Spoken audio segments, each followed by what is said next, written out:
कुछ पदार्थ ऐसे होते हैं जो सूचना देते हैं कि ये जो मीडियम है, ये पदार्थ है, या ये जो सब्सटेंस है, या ये माध्यम है, वो हमारा एसिडिक अम्लीय है या बेसिक क्षारीय है।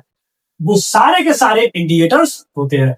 ये 3 प्रकार के होते हैं: नेचुरल, सिंथेटिक और ऑल्फैक्टरी। नेचुरल प्राकृतिक, सिंथेटिक संश्लेषित, ऑल्फैक्टरी गंधीय। नेचुरल मीन्स नेचर से, फाउंड इन नेचर, नेचर में पाए जाते हैं। Synthetic, these are chemicals and manmade, यानी कि ये क्या होते हैं, मैनमेड होते हैं, मानव द्वारा बनाए जाते हैं। और वो भी किससे बनाए जाते हैं, इन लेबोरेटरीज, यानी कि प्रयोगशाला में ये बनाए जाते हैं। बात करते हैं ऑल्फैक्टरी, ये क्या होते हैं, ये भी हमारे सूचक ही है, लेकिन ये क्या करते हैं, एसिड के साथ और बेस के साथ जब रिएक्शन करते हैं तो अपनी जो ऑर्डर गंध होती है, स्मेल होती है, वो चेंज कर देते हैं।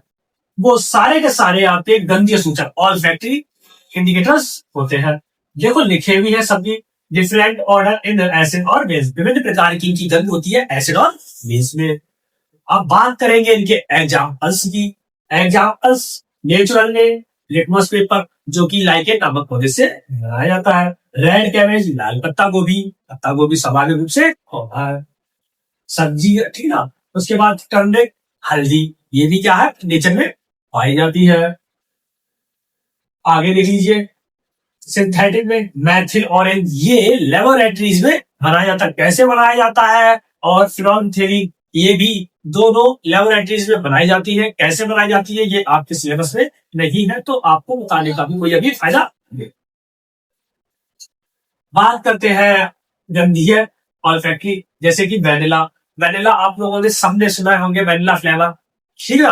क्या होता है कि ये किसी भी मतलब चॉकलेट्स होती हैं, आइसक्रीम होती है, उनमें ये डाले जाते हैं, इनकी स्मेल रहती है। उसके बाद ओनियन, प्याज, प्याज में भी स्मेल रहती है। उसके बाद क्लोव, ये भी सब स्मेल वाले हैं, यानी क्लोव माने क्या होता है, लौंग। इस सारे के सारे आपके स्मेल वाली सब्सटेंसेस हैं। ये जितने भी तीनों आपके सामने जो लिखे हैं, ये एसिड और बेस में जाने पर अलग अलग स्मेल देते हैं।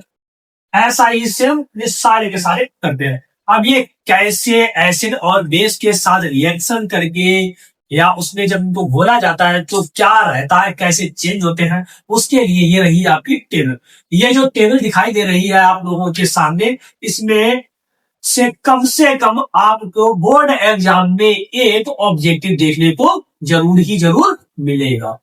एक हो सकता है, एक से 2 भी हो सकते हैं, लेकिन मिलेगा जरूर। तो इसको अच्छी तरह से आप लोग याद कर लीजिए।